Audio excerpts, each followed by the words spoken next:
నమస్తే, నేను Keshav. Welcome to Suman TV.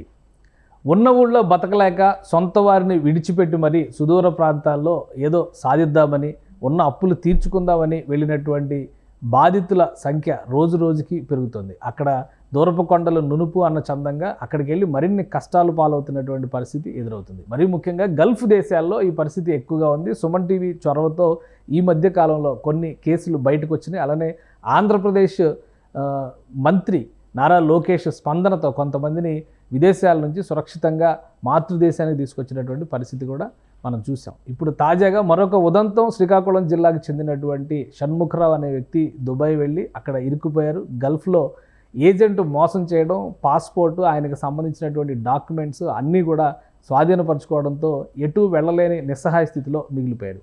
ఇప్పుడు ఆయన సుమన్ టీవీని సంప్రదించారు, నన్ను మాతృదేశానికి తీసుకురండి అనేటువంటి వేదనను వినిపిస్తున్నారు. మనతో పాటు జూమ్ లైవ్లో కనెక్ట్ అయి ఉన్నారు షణ్ముఖరావు. ఒకసారి షణ్ముఖరావుతో మాట్లాడదాం. ఆయన బాధ ఏంటి, ఆవేదన ఏంటి, ఎందుకు అంత దూరం వెళ్ళారు, అక్కడ జరిగినటువంటి కష్టం ఏంటి, దానివల్ల నష్టపోతున్నటువంటి తన కుటుంబం ఎలా ఉంది, ఇప్పుడు ఈ అంశాలపైన మనం మాట్లాడదాం. షణ్ముఖరావు లైవ్లో ఉన్నారా? ఉన్నాం సార్. షణ్ముఖరావు ఎక్కడున్నారు మీరు? ప్రస్తుతం ఎక్కడున్నారు, ఏం చేద్దామని అక్కడికి వెళ్ళారు? బర్దుబాయ్లో ఉన్నాం సార్. బర్దుబాయ్. ఓకే, మీరు అక్కడికి ఏం చేద్దామని వెళ్ళారు? మిమ్మల్ని తీసుకెళ్లిన వాళ్ళు ఎవరు? ఇప్పుడు ఇబ్బంది పడాల్సిన పరిస్థితి ఎందుకు వచ్చింది? తీసుకెళ్ళింది కదా సార్, నేను ఏజెంట్ కి సంప్రదించాను, ఏజెంట్ వచ్చాను సార్ ఇక్కడికి. ఏజెంట్ కోటబొమ్మాలి ఏజెంట్, ఆయన ఇన్స్టిట్యూట్ కోటబొమ్మాలి, ఆయన ఉండేది ఇది నౌకోడ సార్. ఎవరు ఆయన పేరేంటి, ఆయన డీటెయిల్స్ ఏమైనా ఉన్నాయా? ఆయన పేరు కానీ ఫోన్ నెంబర్ కానీ ఏమైనా డీటెయిల్స్ ఉన్నాయా? ఫోన్ నెంబర్ అయితే ఉంది సార్, డీటెయిల్స్ అయితే లేదు సార్. ఫోన్ నెంబర్ ఉంది సార్ ఆయనది. ఆయన ఇక్కడే ఉంటాడా? మన దేశంలో కోటబొమ్మాళ్ళలోనే ఉంటాడా, లేదంటే మీతో పాటు అక్కడికి వచ్చి మిమ్మల్ని దిగబెట్టాడా? ఇండియాలో ఉంటాడు సార్, ఇండియాలో ఉంటాడు. మన కోటబొమ్మలో ఉంటాడు సార్. చెప్పండి, అసలు మీరు ఎప్పుడు వెళ్ళారు, ఏంటి అక్కడ ఏం జరిగింది, ఇప్పుడు ఇబ్బంది పడాల్సిన పరిస్థితి ఏంటి, దానికి కారణం చెప్పండి. సార్ నేను వచ్చింది ఇక్కడికి 2022 సంవత్సరం సార్, డిసెంబర్ లో వచ్చాను ఇక్కడికి. ఏం చేస్తాను సార్, పట్టకూడు గురించి, బతుకు తెరువు గురించి ఇక్కడికి వచ్చాను సార్. మరి ఇంటికాడ ఫ్యామిలీ ప్రాబ్లమ్స్, మా మిస్సెస్ కి మెడికల్ ప్రాబ్లం ఉంది, ప్రతి నెల 5,000 రూపాయలు ఛార్జ్ అవుతుంది. అదే ఇండియాలో కష్టపడి ఇండియాలో ఎక్కడ వర్క్ దొరకట్లేదు. పరిస్థితి ఇలా చూసి మా ఫ్రెండ్ అనేసి ఏజెంట్ ద్వారా మాట్లాడితే మళ్ళీ అతని ద్వారా నేను ఇక్కడికి వచ్చాను సార్. మీరు ఒక లెటర్ పంపించారు కదా, ఆ లెటర్లో మీ మిసెస్కి క్యాన్సర్ అని చెప్పని ఉంది, అదేంటది, ఆ వివరాలు చెప్పండి కొద్దిగా. ఆ లెటర్ లో అదే క్యాన్సర్ సార్, మా మిస్సెస్ కి క్యాన్సర్ ఉందనేసి ఆ లెటర్ లో రాసి పంపించారు సార్. రిక్వెస్ట్ లెటర్ అనేసి పంపించారు సార్, అటు నుండి మా మిస్సెస్ పంపించారు సార్. ఇప్పుడు క్యాన్సర్ ట్రీట్మెంట్ జరుగుతుందా? ఇప్పటికైతే ప్రస్తుతానికి ఇప్పుడు మెడిసిన్ వాడుతున్నారు సార్. అందుకంటే ఏమంటే పిల్లలు, చిన్న పిల్లలు ఎదురుగా చూసే వాళ్ళు ఎవరు లేరు, తల్లిదండ్రులు అంతా అమ్మగదే ఉంది, తండ్రి లేరు. నా ఇద్దరు చిన్న పిల్లలు 7 years, వాడికి 9 years.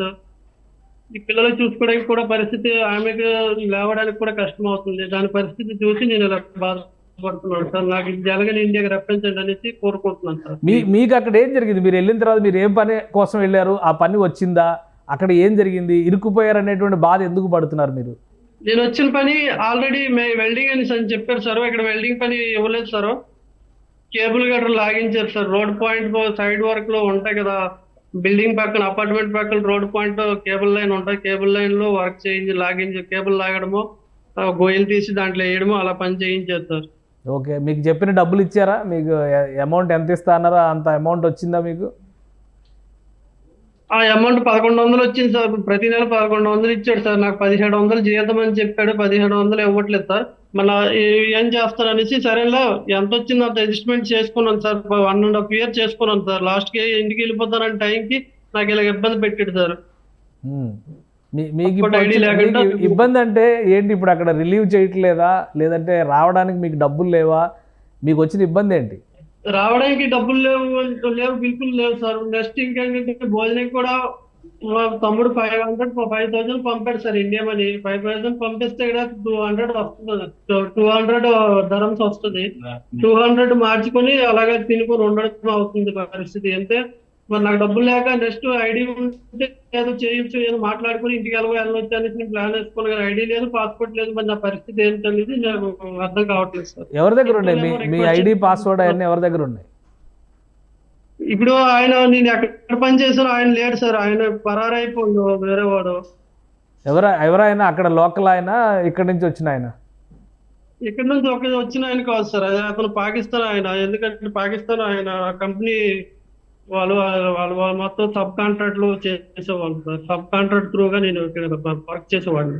అవును, మిమ్మల్ని పెట్టినటువంటి కంపెనీ వాళ్ళతో కాంటాక్ట్లో ఉంటారు కదా, మీకు రావాల్సిన డాక్యుమెంట్లు కానీ మీకు చెప్పినటువంటి జీతభత్యాలు కానీ ఇప్పించేటువంటి బాధ్యత వాళ్ళు ఎవరు తీసుకోవట్లేదా? అవును సార్, తీసుకోవాలి, కానీ వాళ్ళు అలా మాకు సంబంధం లేదని సందేస్తారు కదా. అందుగురండి వాళ్ళకి అడిగితే వాళ్ళు ఎవరో మాకు తెలియదమ్మా అనేసి అంటారు. మరి నేనేం చేయాలి సార్? ఇప్పుడు మీరు ఏ సాయం కోరుతున్నారు? నాకు ఇండియాకి రప్పించాలని సాయం కోరుతున్నాను సార్, ప్లీజ్ సార్. ఇప్పుడు అసలు మీరు ఎక్కడ ఉంటున్నారు? ఉండడం కానీ మీరు ఉండడం కానీ మిగతా వసతులు కానీ అక్కడ ఎక్కడ ఉంటున్నారు? ఎవరి పర్యవేక్షణలో ఉంటున్నారు అక్కడ? ఒక నేపాలి. అవును సార్, నేను నా సొంత అమౌంట్ తో నేను ఇక్కడ ఉంటాను. నేపాలి క్యాంప్ లో ఉంటాను అంతే. 1 డే రెంట్ గురండి బెడ్ చార్జ్ తీసుకుంటారు. 10 dirhams భోజనం ఇస్తారు ఒక పూట. వాళ్ళే ఇక్కడ మాకు ఇస్తారు సార్. అందుకు మించి మరి ఇంకేం చేయలేము సార్. తెలుగు వాళ్ళు ఎవరు లేరా? తెలుగు వాళ్ళు ఎవరు లేరా మీకు అక్కడ? తెలుగు వాళ్ళు ఎవరైనా ఉన్నారా? తెలుగు వాళ్ళు ఇంకెవరు లేరు సార్. మావాడు ఒక్కడే ఉన్నాడు సార్ ముందు. ఏంటి ఆయన ఆయన ఆయన మోసపోయాను అంటున్నారు. ఆయన పాస్పోర్ట్కి సంబంధించి కానీ ఇతర వివరాలు అన్నీ కూడా తీసేసుకున్నారు అంటారు. బయటపడడానికి ఇబ్బంది పడుతున్నారు అంటున్నారు. ఏంటి దాని నుంచి పరిష్కారం ఏంటి? పరిష్కారం అంటే మరి ఇంకేం లేదు సార్. మరి మా చేతులు మేము ఏం చేయలేం సార్. మరి ఏం చేస్తాం? వచ్చాం, బతుకు తిరుగు 2 ఎన్నాళ్ళు వచ్చాం. మరి మా పరిస్థితి అంతే, మరి ఇంకేం చేయలేం సార్. ఇప్పుడు ఏం పని చేస్తున్నారు మీరు అక్కడ? ఇప్పుడు మీకు ఏం పని ఏమి ఇవ్వట్లేదా? మా పని లేదు సార్. పని ఇవ్వడానికి ఐడి కార్డులు లేవు, ఏమి లేవు సార్. మాకు ఐడి ఉంటే పోనీ పని చేయొచ్చు, పోనీ ఏదైనా ఎంక్వైరీ చేయొచ్చు, ఏదైనా చేయొచ్చు. ఐడి లేకుండా మేము ఎక్కడికి వెళ్ళలేము అసలు. డైరెక్ట్ జైల్లో పడేస్తారు అలాగైతే. మళ్ళీ వాళ్ళు పెద్ద న్యూసెన్స్ చేస్తారు, మళ్ళీ కేసు పడిపోద్ది, మళ్ళీ మేము బాధపడలేము. మరి మేము పొట్టగూడికి వచ్చిన మేము ఇన్ని బాధపడలేము కదా సార్.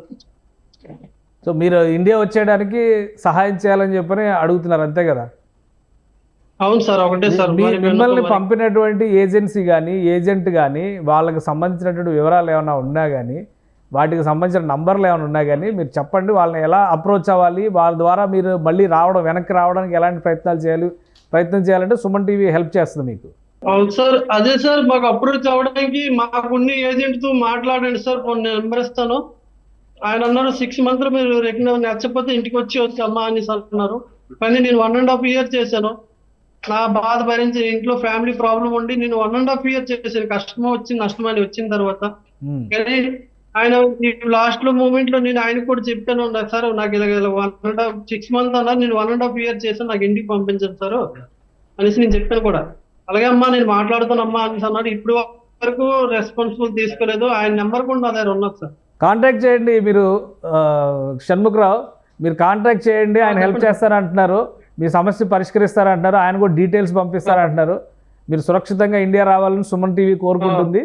సో మీరు ఒకవేళ అక్కడి నుంచి కనుక సరైన సపోర్ట్ రాకపోతే అప్పుడు మమ్మల్ని అప్రోచ్ అవ్వండి. నువ్వు ఇమ్మీడియట్గా కాంటాక్ట్ చేయి, ఆయన హెల్ప్ చేస్తానంటున్నారు.